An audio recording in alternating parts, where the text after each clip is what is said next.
d'année sont des moments un peu délicats. C'est des moments où, malgré les difficultés qu'on a connues en cours d'année, on est toujours appelé à organiser des petits moments de réjouissance pour dire oui, Dieu a voulu qu'on soit encore là. Et c'est un moment où on parle aux populations dont on a la responsabilité. Et c'est l'occasion pour moi de dire aux populations merci pour cet accompagnement dont l'exécutif a fait l'objet. Certains diront, mais c'est l'exécutif qui doit accompagner. Mais n'oublions jamais que quand les populations ne nous accompagnent pas dans votre vision, il est très difficile de toucher à avancer. Nous avons eu à décliner une vision sur la base d'un plan communal de développement qui a été élaboré avec le concours des populations, parce que n'oublions jamais que ce que nous faisons est le reflet de la volonté des populations qui ont estimé que la question d'assainissement était fondamentale, la question de la disponibilité de l'eau potable était fondamentale, la question énergétique, la question d'infrastructures routières, sanitaires, éducatives. Et nous avons essayé de faire le meilleur de nous-mêmes pour que les populations se sentent vraiment concernées par les actions qui sont menées. Et c'est l'occasion pour nous de leur dire merci, tout en les souhaitant les vœux les meilleurs pour l'année 2023, des vœux de prospérité, des vœux de santé, des vœux de réussite. Parce que c'est ensemble que nous allons réussir la mission qui nous a été assignée. Et nous leur disons, 2022 n'a pas été facile. Nous avons fait le meilleur, ou donné le meilleur de nous-mêmes, mais que 2023, il faut qu'ils sachent que c'est une année d'espoir pour nous. Espoir parce que tout ce que nous avions voulu faire, Dieu a voulu.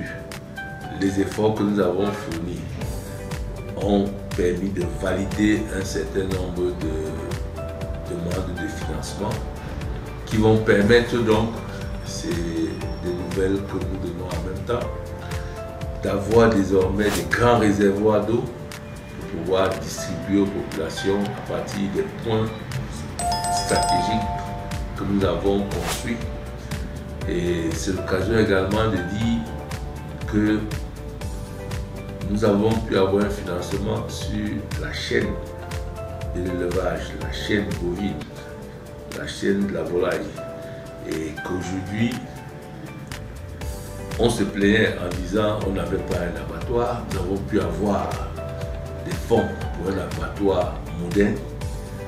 Et maintenant, nous allons développer tout ce qui est autour de la chaîne des valeurs de l'élevage grâce à un financement que nous avons eu. Nous avons beaucoup travaillé dans la question d'éclairage pour réduire l'insécurité. Nous allons davantage mettre des efforts là-dedans. Nous profitons pour annoncer aux populations que toutes les zones désormais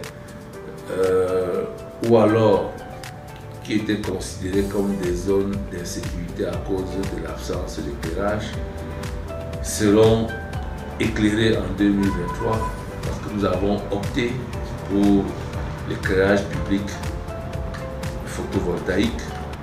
Et vous avez bien vu que nous avons pu aller déjà jusqu'au niveau du marché de Saint-Femme, jusqu'à son arrière, c'est-à-dire la partie mitoyenne au commissariat, qui est désormais éclairée.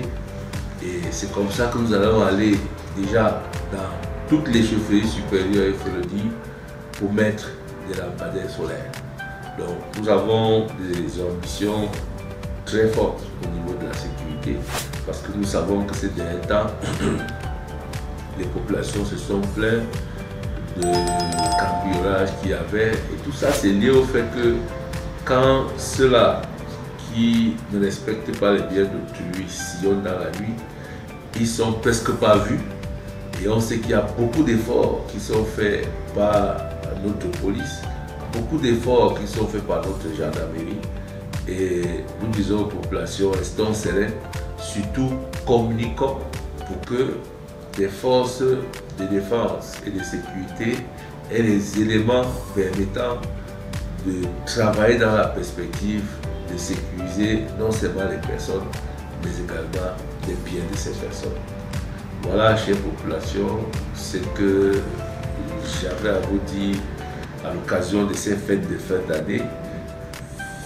Festoyons, comme on dit, ne soyons réservés pour éviter qu'on ait affaire à un ensemble d'accidents qui seraient encore nocifs et qui viendraient perturber la fête. Et nous profitons également pour dire à tous nos donateurs merci pour l'accompagnement. Il y a un adage qui dit merci devant davantage. Mais comme nous avons tous compris que c'est une gestion qui est participative, nous osons croire que chaque fois que nos populations de la diaspora, comme celles locales, sauront qu'il y a des difficultés dans des segments, nous osons croire qu'elles vont toujours continuer à accepter de nous accompagner. Et je profite aussi même pour vous dire, chère population, que nous avons une de nos élites de la diaspora qui a décidé de porter le projet Ville Verte. C'est-à-dire que Tchang doit être reboisé. Donc au niveau de l'Occident en général, nous avons lancé une opération Un homme, un arbre. Et vous aurez quand même de savoir quelle est cette élite quand le projet va démarrer en janvier 2023. Nous savons également que c'est l'année du démarrage de la construction de la cité municipale et du lancement de nouveaux lotissements urbains pour permettre justement aux populations qui n'ont pas pu avoir accès à la terre d'avoir un lopin de terre pour se sentir chez elles, et également aux populations de la diaspora d'avoir des espaces pour pouvoir revenir. Parce qu'il est important que je vous signale que beaucoup veulent faire des investissements dans les domaines variés. Nous devons travailler pour mettre à leur disposition des espaces pour que la Ménois soit désormais vue comme un espace où des choses particulières se font. Pour ceux qui nous ont suivis il y a quelques temps, nous avons parlé de Ménois Beach. Ça veut dire que la base nautique va devenir autre chose dès l'année prochaine.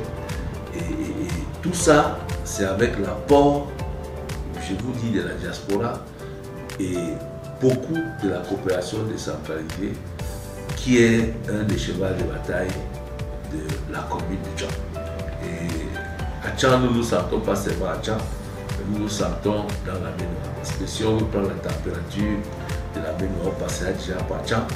Et il est bon que nous travaillons dans cette perspective pour que les choses se remettent en place progressivement et que de concert, nous puissions donc développer un ensemble de projets à travers cette grande société, cette grande SA qui vient d'être créée et qui n'est que la société de développement de la commune de Tchang, mais en fait de développement du département de la Ménois, parce que les acteurs de ces structures sont des opérateurs économiques de la Ménois et même au-delà de la Ménois. Donc c'est un exemple fort que nous montrons pour dire que ensemble nous réussirons et qu'il faut que chacun commence par poser des difficultés. Mais j'ai dit que je souhaite une bonne année de prospérité, de santé, de longévité, de réussite pour que la ville de Tchang continue son ascension.